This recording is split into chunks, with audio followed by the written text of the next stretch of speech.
I don't know that leaders realize that a little bit of time and getting to know people, not just at work or not just about them professionally, the whole person, it goes such a long way. And it also sends a message it's okay to reveal yourself, to be your full, true, authentic self.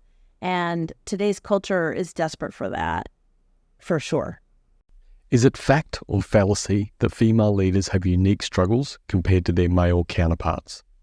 Today, you'll learn from a female leader about her own unique struggles leading in the corporate world. Every leader, male or female, can take learnings from these experiences. Dana Mahina is the woman behind the Work-Life Harmonized show and podcast. Over the decades, she's worked in the corporate world as a renowned coach, speaker, and expert on leadership.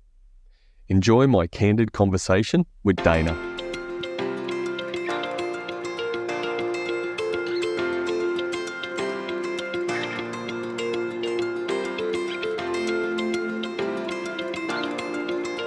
These are my 3 key takeaways from my conversation with Dana.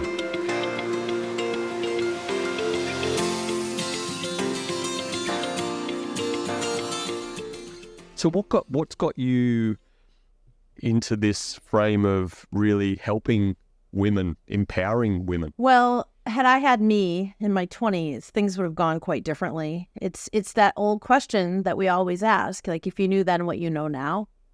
And I also feel like my level of coaching, which is great, it's not affordable or accessible for most women. It's C-suite only, and that's starting to piss me off. And so I knew at some point I'd want to, be willing to, be able to do something that's more portable for women, more accessible, more affordable. And now it's like all happening at the same time, which is great. It's great. You seem like a person that don't do things in halves. Oh, you're right. You're a good read. That's so true. All or nothing. Poker. How has this all or nothing got you to where you are today? Tell us a bit about that. Well, sometimes I don't look before I leap. There's this great assessment I use called Strength Finders. It's international, and it's about the scallop tool of people's strengths and their blind spots and what they're good at, what they suck at. And it's not about personality or behavior. It's about talent. And one of my talents is known as the activator, which is ready, fire, aim. So I just kind of go for it. I go all in. If I'm passionate, I believe in the cause. I've been this way since I was a kid. Not that it's always the wisest choice. It's just the way I'm wired. That's classic. On episode 108, which we recorded not that long ago, I had my guest did a live reading for me just for a small section of the podcast, which had never happened before. She'd never done one on a live podcast. And to use the terms from Strength Finder, my soul is telling me I need to be more of an activator, less deliberate about stuff and just go with the flow. So I think I want more of what you've got. That's so cool. How do you help me, Dana? How do you help me get more of what you've got? It's also to embrace what you've got and then to work with someone who's got what you want. Because if you complement each other, so activator, for example, is like green light, go, need for speed, leap, don't look, entrepreneurial, take that risk, drive everybody. You have to also have somebody analytical around you to say, okay, what's the best case and worst case scenario? And you also have to have somebody very strategic around you who's going to say, okay, this is my funny story. If I'm going to take everybody off the damn cliff, because that's the escape route, I better work with somebody who says, left, you break a leg, right, everyone perishes, and down the middle is 30 extra minutes, but you'll all make it, no wounds. And then I am the activator, and I'll say, everyone, we're going down the middle. So it's really, it's coupling up. Absolutely. Well, it already sounds like we've got a good couple on this podcast. You sort of wear each other's yin and yang by the sounds of it. This should make for a really good conversation. Yeah, I mean, it feels that way to me. I love Strength Finders. I'm like a little bit of an addict, so. Absolutely. Let's dive into this topic around sort of struggles of female leaders in the corporate world. I sense strongly that, this is again, even from the book that you shared, this is a real passion of yours, and most of us develop these passions through our past experiences. So how about we just open up this big can of worms, and what are some of these significant struggles that you've had in this time of the corporate world, and what's taking you where, and then we'll start unpacking some of those, like maybe a little bit more detail about how we can use them to help others. That's a great question and very loaded. So struggle number one is we just simply do not have equality. We do not have equal pay. We do not have equal access. It's worse for women of color. I am a white woman of privilege. I acknowledge that, and I do my best to be an active ally. So for women in general, it is an unequal footing that we're starting from, and this dates back as long as time. And so to gain equality, to gain equal footing, not for lack of trying, whether it's suffragette movement or whatever it is, like we're always fighting, right, for our rights. The challenge is we've come from so far behind, it's almost as if you don't really catch up. So I've this sounds terrible, I've given up on that as a way to help other women. And instead what I've done is I've made my own way. I've crossed my own threshold. I've charted my own path. And when I make it somewhere, for example, when I became a CEO, I'm a recovering one now, my goal was to bring more women up with me. You reach that top of the elevator, whatever that looks like, you send it back down for the next woman, the next woman, and the next woman. And that doesn't mean only women either. Because again, it's all about having the right mix of people helping each other, harnessing their powers, and lifting each other up.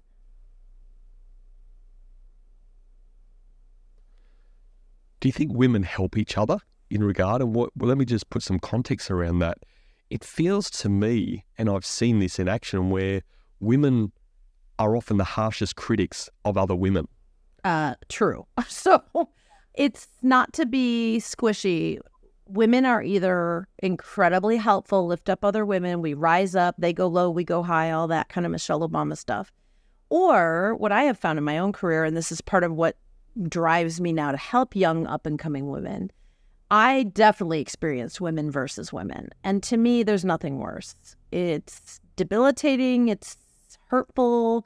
I tell a story about being in the loo and a bunch of women that I work with on an executive team, all women, talking about me in a really toxic way.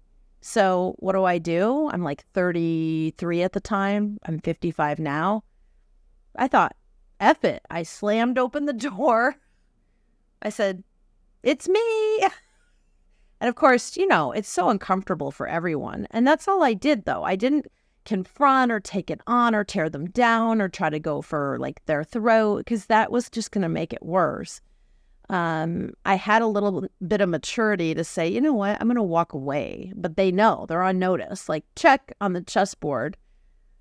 I don't need to checkmate them. So women listening to your show, it's so important that they realize if you're not an ally, you might actually be foe. And you've got to choose. You've got to choose if you're going to stand with or stand against.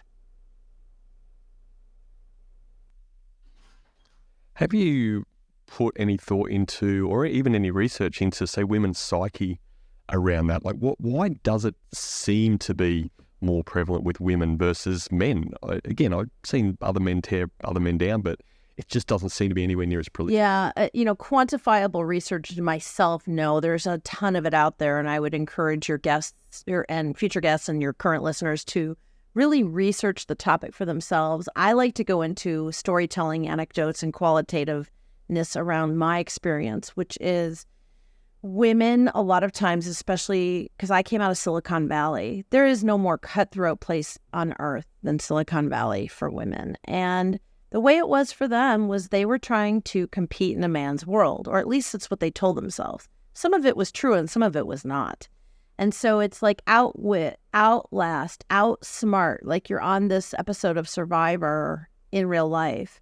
And I do find that hyper-driven, overworked, high-achieving women tend to go for the jugular sometimes. I worked with many founders who were women, incredibly successful, wonderful human beings, but they were vicious. I mean, I worked with one that, we called her a pit bull because she would go for you across the boardroom table, if she thought you weren't with her or next to her or supporting her. So I feel like it's part of this, I have to compete and I'm in a man's world. So let me act like what I believe a man would do, which isn't necessarily true. Not all men are bad and not all women are good.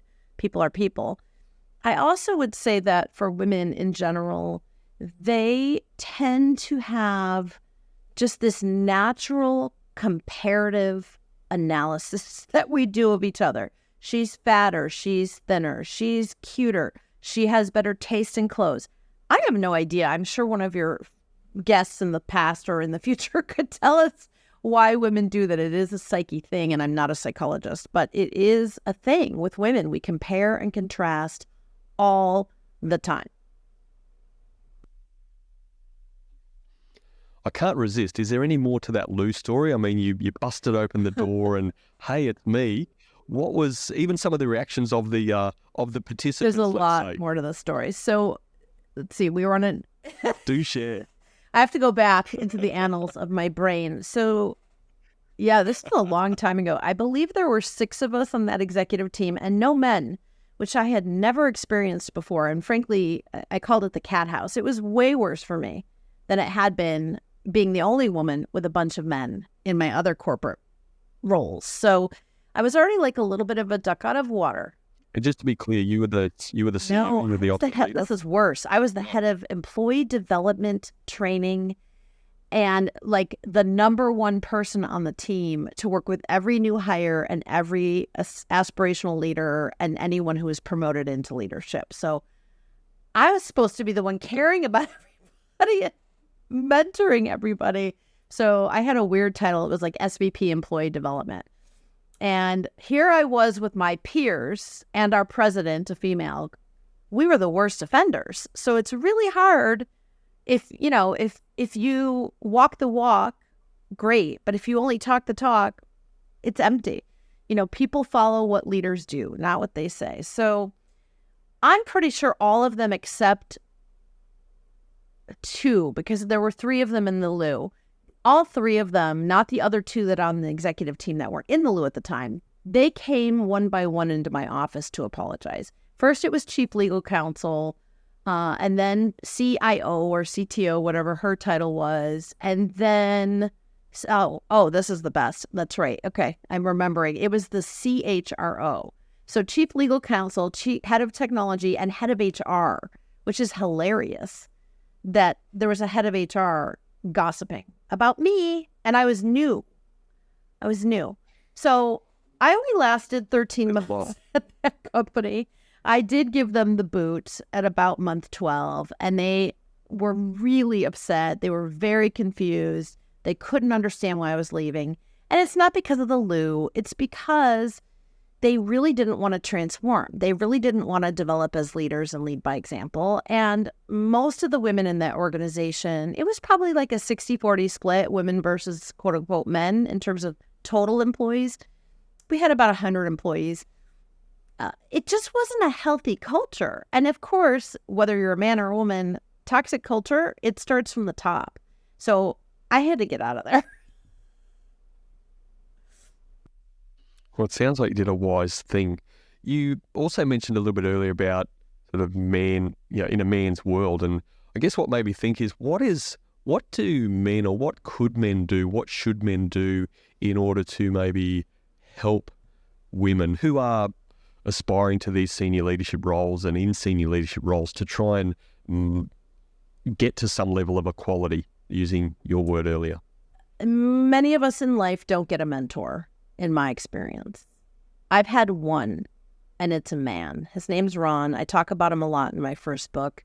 He really changed my life. And interestingly, I went into nonprofit after that corporate debacle and that female cat house experience. And I spent a couple of years in nonprofit. I really couldn't afford to much longer, or I probably would have stayed. And then I went to work for Ron, and Ron really changed my life. As a young mom, now with 2 kids, I was in a pretty unhappy marriage. I probably didn't know it or pretended at the time that it was okay, but he knew. He got to know me. He appreciated everything I brought to the table. He challenged me in a healthy way. We did debate. He's a really brilliant man and still a dear friend today. And I'm pretty smart myself, and I really like healthy debate. We didn't use terms back then like discourse or whatever the current terminology is. We just called it healthy debate, and we would toss things around all the time, whether it was on a whiteboard or sitting around a table or out for coffee. We would just do these jam sessions about, what if we developed this tool or product, or what if we changed the way this particular report works, or whatever it was.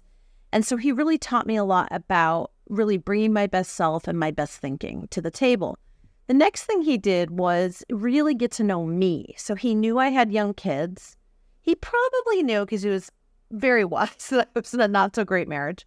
He knew that I was a workaholic. He knew that he was going to leave before me every single day, and I'd be one of the last people out. He knew that I was going to drive the team extremely hard, maybe too hard. So he knew me, how I was wired, what I wanted, what I didn't, what was working, what was not. And then the third thing he did that you can do as male allies is really, again, it's so funny. It's back to leading by example. He would actually say to me sometimes, hey, when is your daughter's ballet performance? Or when is your daughter's theater performance? And I would say, oh, it's this time, let's say 4 p.m. on a Thursday. And he would come to my office at 3:30 and look at his watch and say, 30 minutes? And I would just say, oh, no, I think I could do 40. I'll make it. Commute's not so bad. I've checked the traffic. And he'd say, 30 minutes? So he really changed my behavioral pattern. And it not only helped my young daughters and really myself, the women on my team in particular used to see me and follow me one extreme way and start to actually have more integration of what I call work-life harmony. I didn't know that's what it would be called back then. And that notion of balance is bullshit started to percolate for me even back then. And he really taught it to me. It wasn't a woman, it was him. It's a great example. I guess the message I get from that is just, hey, as leaders, we need to treat people just as people. It actually doesn't matter if you're male, female, black, white, whatever the hell you are, you're just people, right? Getting to know people, getting to understand people, getting to what drives them, understanding their life as people makes a significant difference, doesn't it? Makes a huge difference. And sometimes I feel like it's a lost art. I don't know that leaders realize that a little bit of time in getting to know people, not just at work or not just about them professionally, the whole person, it goes such a long way. And it also sends a message it's okay to reveal yourself, to be your full, true, authentic self. And today's culture is desperate for that, for sure. What's another struggle that you've experienced around being a female leader in the corporate world? So, again, I love storytelling. I had some really early success. I grew up in Wisconsin, Milwaukee, Wisconsin, and it was a Fortune company that moved me to California, and I had early success. This is before marriage, before kids, very late 20s. And yet I realized the more I got closer to the top, despite the glass ceiling that existed, so there'd be a limit, the closer I got to the top, the worse it actually got for me. And I mean that legitimately. So the COO of the company would say things to me like, and if you have listeners that can relate to this, it ends up okay, so don't worry too much. He would say things to me like, you're so brilliant. And he'd put his one hand on one side of his body, on this side. And then he'd say, and yet on this other side, you refuse to conform. And I'm wondering to myself why that's not a good thing. But I'm watching him get heated. And he was a very powerful, very wealthy, very well-known. He had come up through the ranks of the company, very similar to myself, ironically from a Midwest place, like myself, just not Wisconsin, another place in the Midwest in the United States. And he rose really quickly to the top of the ranks. So here we are both in, venture capitalist, Menlo Park, Sand Hill Road, top spot in the world, for companies and affluence, yet we're having this divide, and he's frustrated with me. And I was young. I didn't know what to say. I didn't know what to do. I just know I felt really shitty and like I had done something wrong. And then I started to feel like I'm disappointing people, which I hate. I still hate it to this day and struggle with it. And I couldn't please him.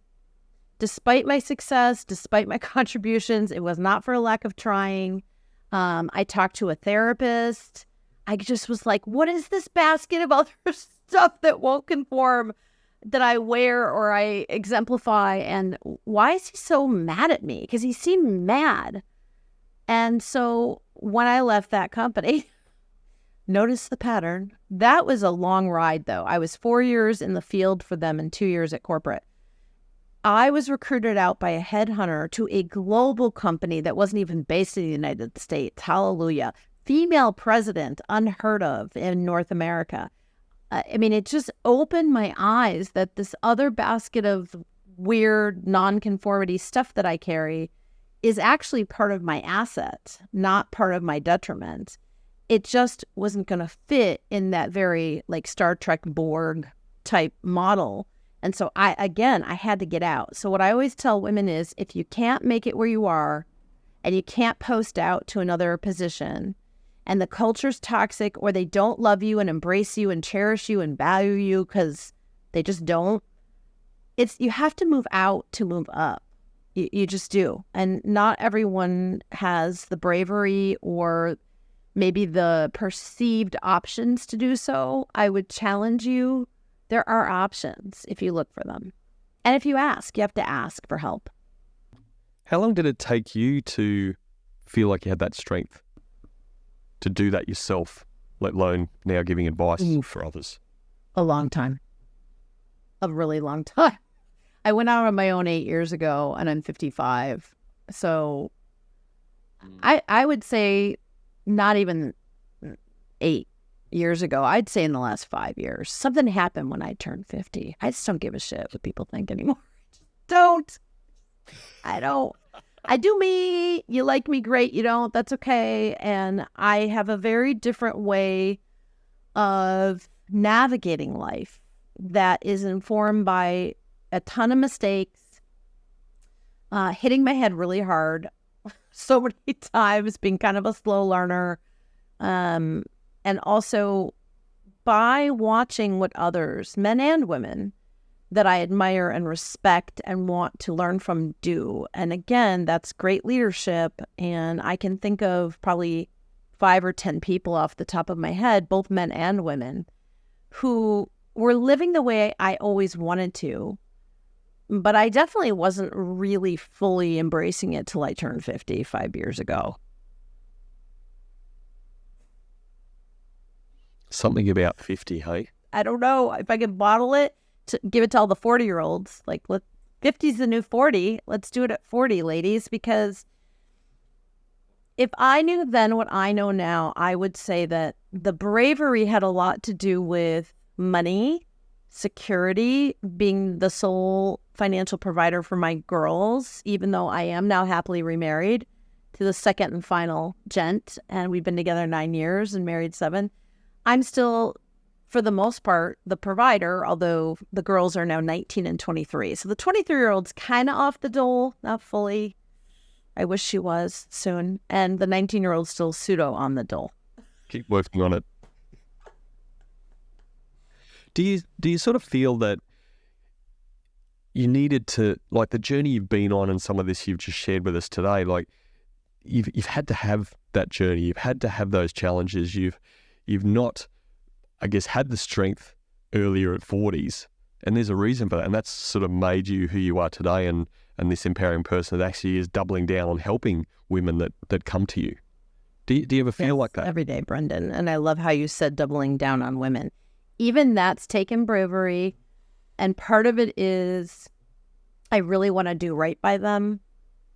I really want to be my best, highest self before I really come to their aid.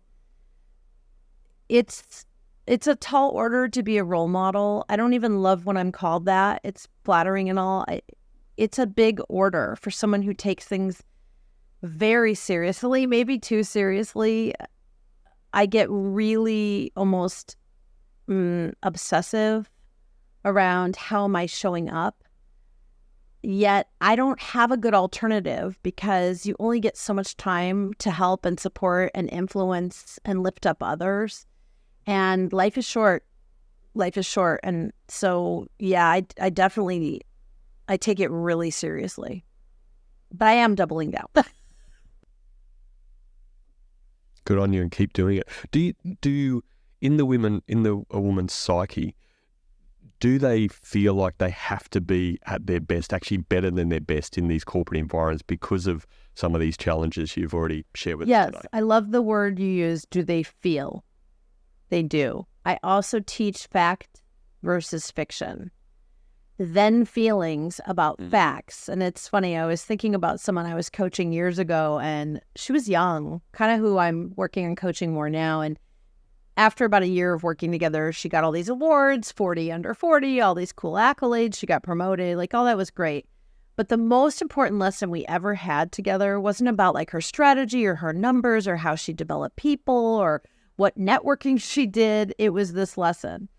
We had this one day where she said to me, "You told me not to feel anything." And I just died. I said, "What?" Her name's Brittany. She wouldn't mind me telling the story. I said, "What? Brittany, I'm a feelingless monster. What? I told you not to feel anything? When? How? Where? Why?" She said, "Well, you said it's facts versus feelings, so I'm just going to go with facts." I said, no. Let me retreat. It's facts. Get your facts. Get rid of fiction. And then feel all the feelings and the feels based on facts. So you don't waste your own time, effort, energy, precious mental headspace, upset other people, focus on the wrong things, make horrible decisions. And I mean, we laughed for a long time. And we would then sometimes be on a panel together in front of other women talking about aspirational leadership. And I'd say, "Can I tell the story?" And we would just laugh. But you should have seen people's faces, because there is some element today still in certain kinds of work where they don't really want you feeling. They don't really want you bringing your personal life to work. They want that divide, personal and professional. And that's total nonsense. So that's that story. What do you advise women who you work with now who, let's say, they may not have that exact Lou moment that you had, but let's say it's their own version of Lou moment. How do you help them to navigate that? What sort of advice do you give them? So I like to say it's not a confrontation, it's a conversation. So many of us are very confrontation reluctant, or worse, we just don't want to do it. We're very harmonious. We like everyone to come to the middle. It's like NATO. I'm not wired like that. I'm kind of cool with confrontation. If something happens, I'm on it. And I'm assertive without being aggressive. But again, that takes a lot of time, effort, energy, and nuance to really create that balance. So for those of you that are confrontation reluctant, it's really not that way. It's a conversation. So if you ignore the Lou moments, you hear someone talking badly about you, you get the feeling in the lunchroom that someone's looking at you funny and gossiping.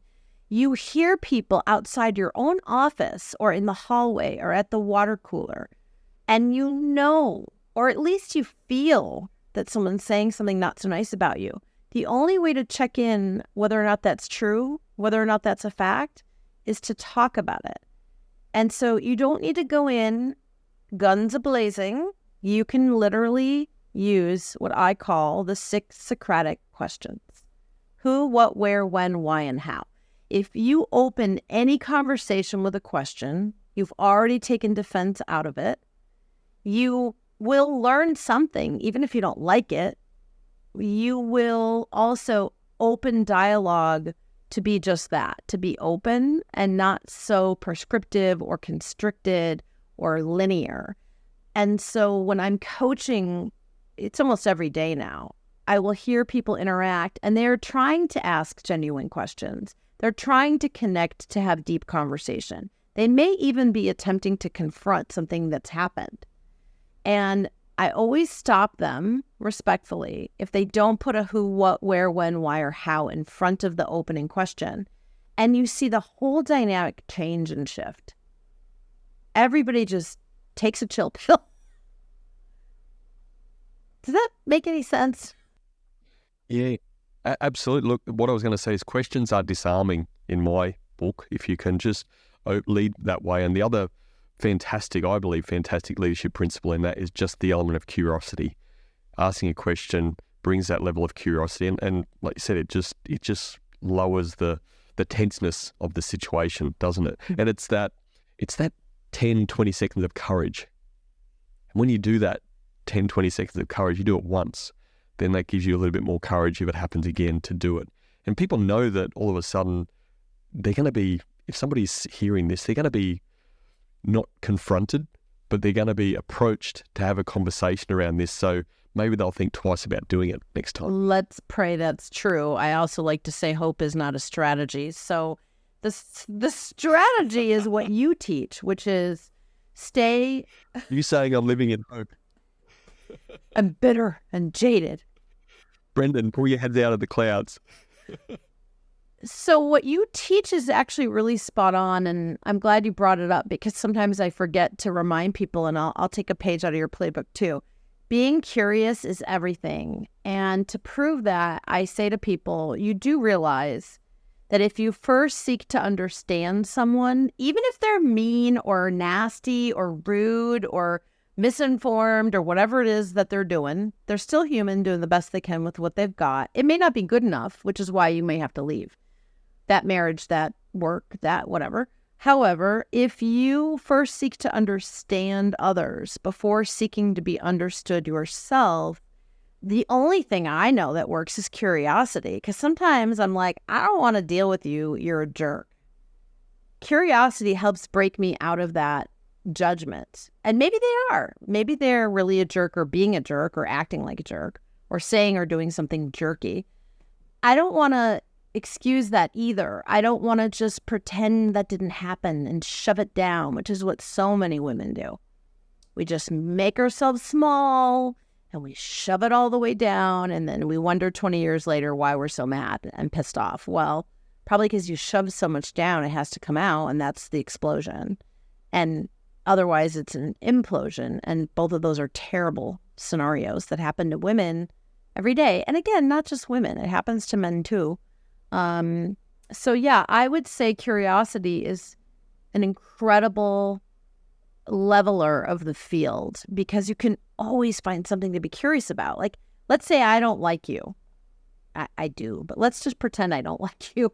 And you're nasty and you're out to get me and you want to take my job and you're talking crap about me around the office and you've got a posse of women against me. I do like your glasses and I do like the color of your eyes. So I might just be curious about that. Like, who has that color of hazel, blue, green in your eyes? Is it your mom's side or your dad's side? Or, oh, those are cool glasses. Are they those ridiculous Italian-based expensive designer ones that I can't afford? Or can you get those online somewhere? You know, like I'll find something to be curious about. And sometimes, I don't know if you experience this or if your listeners do, sometimes curiosity leads to like. And if you find something to like about someone that's not very likable, you're cooking with gas. It's actually quite remarkable to watch what happens when that occurs.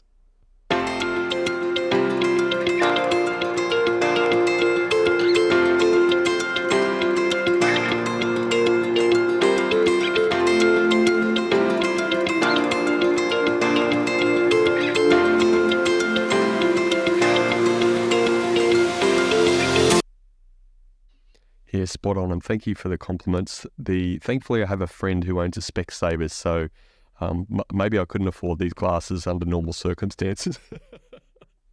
I just want to go back to equality as that sort of first challenge. And again, correct me if I'm wrong, but the sort of words you use is, look, I've given up on equality, and you're not saying that literally, but you're focusing on what you can control is the message I got, and taking responsibility. Can you just speak to that a little bit more for women and men listening to this, to say, what does that look like from hey, forget about this part, because that's something, what can you do to have an impact in that? I hope, and I don't do hope, I don't regret having said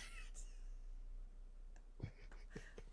You can still use the word, it's okay, we won't edit it out. So, yeah, what I am going to talk about now is what I learned during the initiation of the Black Lives Matter movement. And I'm going to be really raw, if that's okay. So my daughters were quite young at the time. I want to say they were 15 or 14. Yeah, 14 and 18, or 14 and 17. They have a 3.5-year gap between them. And in Northern California, for those of you that know Northern California, or you live there, or you visited there, or you read about it, because it's a popular place to read about, good and bad, we like to think of ourselves as progressive. We like to think of ourselves as very diverse. If you're in the city of San Francisco, there is quite a bit of diversity. If you're in the tiny little beach town that we lived in for 22 years, there's the Latina community and the white community. So I would not call that diverse at all. I lived in the Half Moon Bay area, which is by Maverick's famous world surfing competition. So cool, laid back, pretty open, fairly liberal, however, not very diverse. So when things got really bad, my daughter said, are we going to go to a rally? And at first, I was afraid. I was definitely afraid. And I told them I was afraid. And they said, too bad, because we're going with you or without you. And of course, Mother Bear kicks in, and they're not going alone. It is so good they opened my eyes that you have to do something. You have to do something. If we're ever going to have diversity, equity, and inclusion, maybe it's not the hope for equality in this lifetime or my children's lifetimes. Maybe it's paving it forward now, one step at a time, that I'm talking about, because you have to do something. That was one of the most peaceful rallies I've ever been a part of. It was also the opposite of fearful. It was joyful. It was supportive. It was women and children and men and, transgender, everybody. It was everybody. And it was all ages. And I mean, there was so much power and joy and tons of tears. Like it will have forever changed my life. So after that, and this is what I am doing about equality, I decided that I would not do diversity, equity, and inclusion training ever again. I had done some, or I had participated at least in some. I said, I'm not going to speak on it and get paid to speak. I'm not going to be on a panel. I'm not going to be coaching this. I'm not. Because I'm going to give that business to friends, especially women of color. And so that's been a long time now, many, many, many years. And I still do this today. If someone says, hey, do you know any great DE&I coaches, diversity, equity, and inclusion? I say, oh yeah, I have like 5 of them on the ready. 4 are women, 1 is a man, and they're all excellent. And it's going to depend on what you all figure out. Let me connect you and let me get out of it. And so I guess that's what I'm saying. You have to do something. It's not okay to do nothing. Looking the other way or pretending you don't see it or not recognizing the fact that we all have bias, taking it from unconscious into consciousness and then doing something to move towards something better. That is what I'm doing. Yeah, well done on, again, taking those steps. And I just keep coming back, and these sort of topics come up, I guess you say, reasonably regularly in conversation around a leadership podcast. It makes perfect sense. Just I have a difficult thing getting over the fact that we are just humans. We can look, and maybe that's just naive and stuff like that. I just look at people as human, and I get cranky, annoyed. It's harder for me to be curious and judgmental when I just see like, hey, I've never been to a rally like that, and look, that's not my thing. But I sort of look at it and say, well, it feels like it's just a group of people being human, respecting other humans, and just standing arm in arm about something that you're passionate about. And that's beautiful. But when we start to define X, Y, and Z and this and ledgers start to tilt too many one way or the other, it's just like, it doesn't seem to help to me. I don't know what your experience in the States is, but that certainly is my personal experience in Australia and what I Yeah, and each cultural difference is super valid and super important. And, you know, for 100%. those of us that have had the fortune to experience other cultures and travel in other locations, mine was mostly Western Europe and Latin America and a little bit of South America. What I will tell you I have always found is what you're saying, which is people are people. I think that's a Depeche Mode song from the 80s. No idea. I do know Depeche Mode, but I may have got no screwed idea. up which band it is. I apologize if they listen to your show. Doesn't matter. Show notes. Is it Depeche Mode? It's not REM. I almost said that, and then I realized no. So people are people. I'm with you, and I want to be with you, and I'm Aquarius, so I'm very like, I love humanity. I love the connectedness. I love the DNA thread that I believe connects all of us as humans.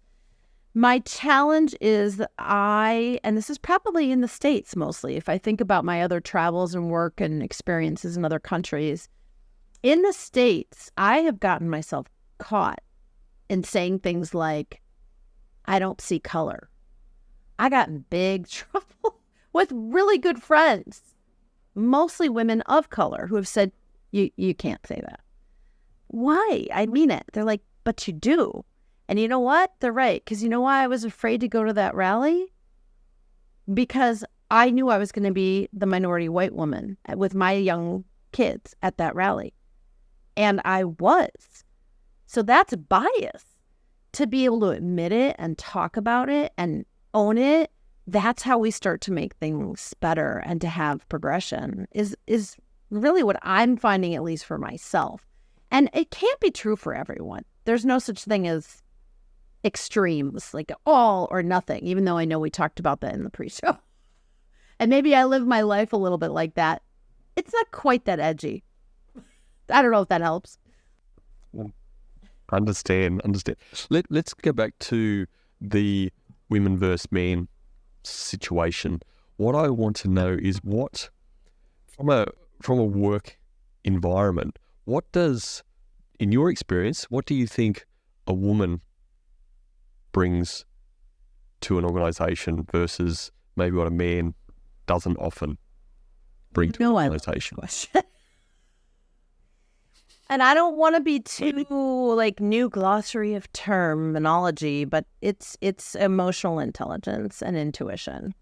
And again, I'm not saying men don't have it. I coach plenty of men who do. In fact, I don't coach men who don't have at least the capability of growing that part of themselves.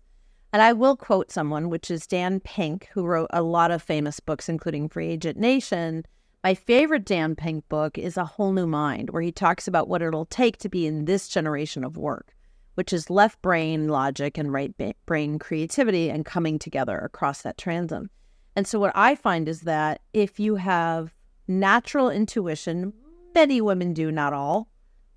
I won't even say most. Many women have natural intuition. Many women have a higher level of sort of naturally born emotional intelligence. I believe that's how we're able to have children and not kill them. So it's really tough. We birth those babies.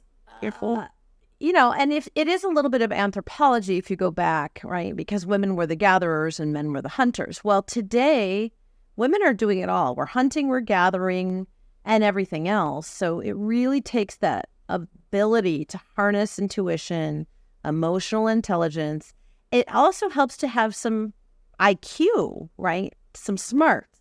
Doesn't mean it's academic. It might be street smarts, which, if I had to choose, I would choose that all day over academics.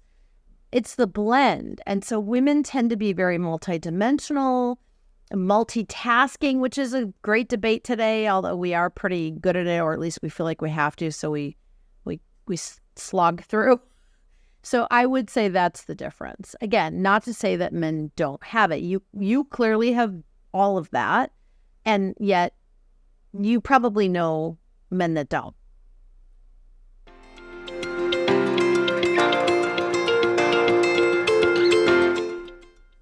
Absolutely.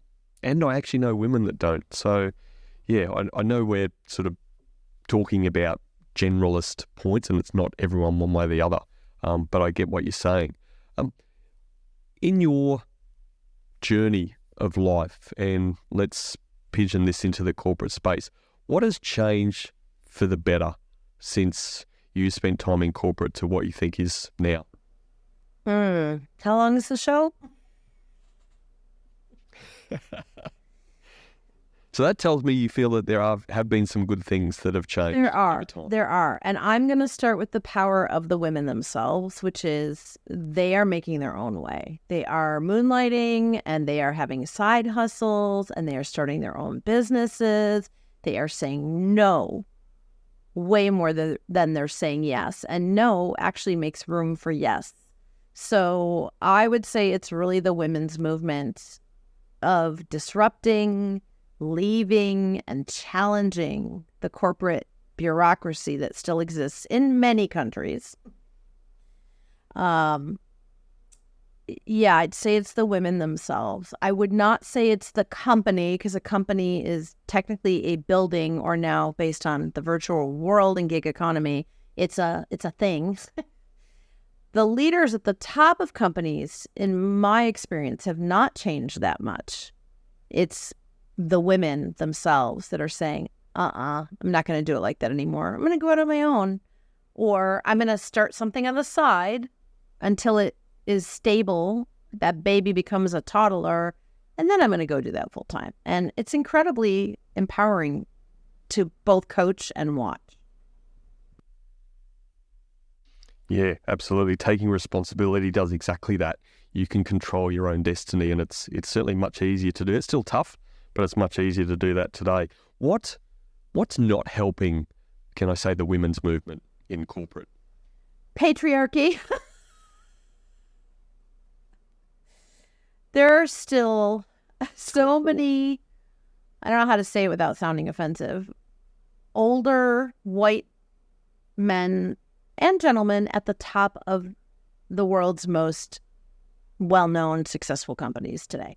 That's still what's happening. There's still the majority of the boardroom. There's still the majority of the C-suite. And if you don't mix that up with more thoughtful, open, high EQ, intuitive men and women of color, and frankly, men of color for that matter, it's just a slow ship to turn. I just don't see that much change or transformation. I see a ton of talk about it. I see a bunch of marketing bullshit. I see and hear and experience a bunch of lip service, and it's frustrating. So, yeah, that's how I'd answer that. Makes sense. I've heard some comments similar in various areas from other guests before. What advice would you give younger people coming into or wanting to move into a corporate space, or are already in a corporate space and wanting to move their way up as strong, empowering women in the workplace? Culture counts. And if you don't weigh that in your decision making, you're really missing out. You're really missing out. And you have to trust but verify. Like the term vetting, you have to vet and check and scrutinize, not just the company, which is readily available on the interweb. Thank you. You do need to vet, check, and scrutinize who you're going to work with and for, and if you're a leader of people, who's going to work for you. So I talk about this every day, either on my own podcast or in my own coaching practice with my own friends. You have to be really careful, and you have to trust but verify that the culture you're signing up for is real. And there's a ton of ways to do it. You can shadow for a day. You can sit in on a virtual meeting. You need to put yourself into the shoes of the advice you give your best friend and take it.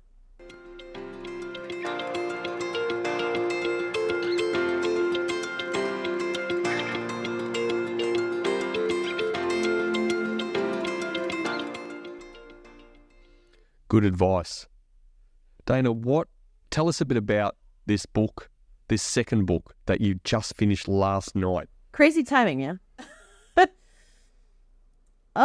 timing. It's called B is for Burnout, Not Bitch, From Overdrive to Thrive, A to Z. So each chapter of the book is a letter of the non-Queen's English, I guess it is still Queen's English, alphabet, the American alphabet. So A is for authenticity, B is for burnout, C is for confidence, and so on and so forth. S is for self-love. It's really an important body of work. It's my life's body of work, in fact, and it's written mostly for women who want to go from being overworked and hyper-driven and high-achieving and overachieving and wired to the point of burnout, and showing them that there are ways to be super productive, successful, joyful, valuable, and valued without being burned out, and all of the tools to get there, and stories, some science, some quotes. What's really cool is I was reading a few chapters to my husband. This is so cute. He said, well, where's the guy's guide? Because I've lived with you for 9 years and I don't know any of that shit. Is that the next volume? Talked about it because wouldn't that be cool? Wouldn't that be cool? I would like to interview you. Now it's on the record. So, really, it's so cool talking to men about your perspective and how you partner and what overachieving women really need. And sometimes from the guy's perspective, we're not even giving you a lifeline or a clue. Like, we're just expecting it. And they always say that, it's a mind reading situation. Well, we do. We kind of want you to read our mind. But that's not going to happen. We got to talk to you about these tips and tricks and tools and traps to avoid. So I do feel men will get something out of this book as well.